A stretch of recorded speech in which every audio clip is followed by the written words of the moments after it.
We all know what it's like to feel completely overwhelmed with a million tasks on our to-do list, which can make us feel paralyzed to even move forward. Hi, I'm Heather, and today I'm going to give you my tips and tricks for how I transform my life to sustain productivity and build a routine that works for me. And you can too, with discipline and healthy habits backed by science. First, we're going to start out with a morning routine. The magic for change is found in the structure of your daily routine and habits. One of the main things people get wrong about productivity is thinking that by working more or for longer hours, you'll achieve more. But the crazy thing is, it's actually your daily habits that secretly affect your productivity. Or lack of productivity. So step one happens at the start of your day. It's setting a morning routine. I never used to like waking up early in the morning. My dream would be to just sleep in until 11 a.m. But now, not only do I wake up with ease, but I wake up energized and excited for the day. And the secret to a good morning routine is waking up for your own enjoyment, to enjoy you time. Now, everybody's morning routine can be a little different and also depends on your energy level, but for the most part, romanticize what it's like to wake up in the morning and be you. Look out the window, practice gratitude. The rest of the day is going to be spent on other people and things and tasks, but the morning should be set for yourself. There's plenty of other time throughout the day to get all your other priorities straightened out, but in the morning, when you prioritize yourself, you set the standard. Because when you wake up with only, say, 20 minutes to get ready and dressed and hop online and go straight to work or to school, this can lead to the dread of waking up and leads to procrastination, hitting that snooze button in the morning because what? You're just gonna wake up and go straight to work anyway. Introduce the magic of self-care into your morning routine by setting aside that time just for you. There are a few steps to setting a good morning routine that works for you, and it all starts with your habits. And while we have different levels of motivation, setting aside that time in the morning can help whenever you do lack that drive or motivation. So here are a few things that I do to keep me on track. As soon as I wake up and my alarm goes off, I do not hit snooze.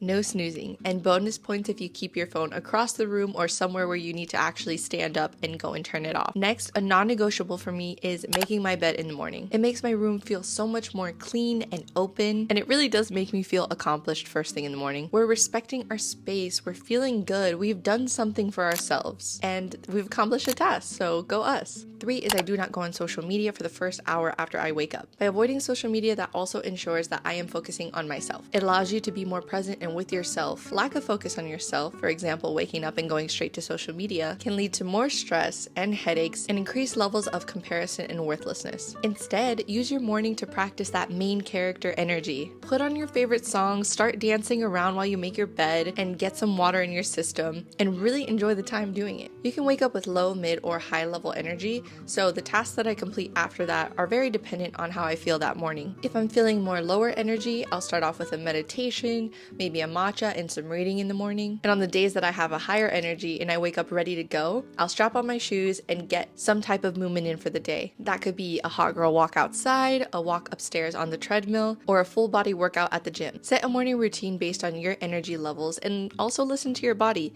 What's most important is that you set aside some time in the morning to focus on yourself and spend time doing things that you actually enjoy before focusing on all other tasks and the rest of the world. Next, let's talk style. As Dominican fashion designer Oscar de la Renta said, if you don't dress well every day, you lose the habit. It's not about what you wear, but about how you live your life. How you do one thing is how you do everything. Even if style doesn't really matter all that much to you, it's proven that the way that you dress impacts your mindset. Choosing how you present yourself to the world is a reflection of the type of person that you are, and it reinforces your identity. So style does matter, but it doesn't necessarily mean dressing to the T every single day. More about dressing to each situation and putting time and thought into your outfit. Picking the right clothes for the occasion and selecting clothes that best represent you. Clothing really is a form of expression. I personally have never really been a fashion girly. I really like to stick to basic, solid colors with a wardrobe that's easily swappable with blouses and pants. What matters most though is picking pieces that make you feel really confident. Like there's nothing wrong with feeling yourself because you bring that energy with you throughout the day. For me, when I'm wearing a nice little blouse and I feel like I really got myself put together, I know I'm prepared to conquer my tasks for the day. And things like accessories can also be a game changer. It can add a little bit of fun and pizzazz to your outfit. And lastly, a big game changer for me was using perfume. The two perfumes that I have were both gifted to me for Christmas. They have really changed the way that I view and present myself. When I got my whole fit together, hair done up, and I spritz a little bit of perfume, I'm feeling confident to tackle whatever. And according to the National Institute of Health, self-esteem affects performance, satisfaction, commitment, and work motivation. I know for one, if I start my day in my PJs with my hair not done, I'm in chill mode, and it's a lot harder to flip that switch and remember my goals and priorities. But the act of putting on new clothes and getting done up signals, okay, it's time, I'm ready, I'm set to get on these tasks.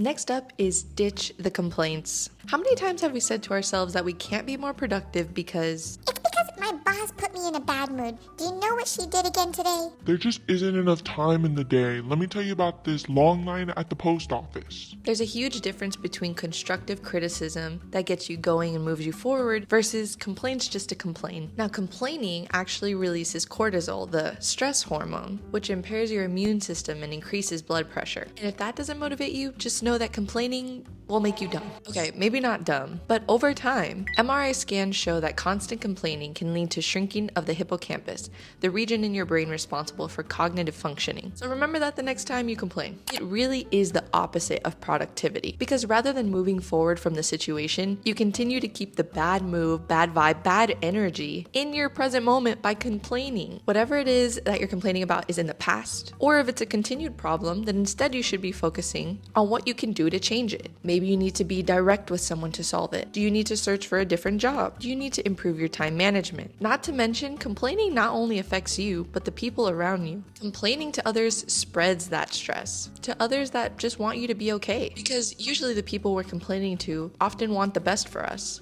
and don't like to see us in a bad mood. And let's not forget that the act of complaining is a habit. But luckily, it's something that you can train your brain to stop after time spent focusing on cutting it out. So using issues for positive change can be productive, but constant complaining, especially for things out of your control or in the past or things you can't do anything about, does not make you more productive.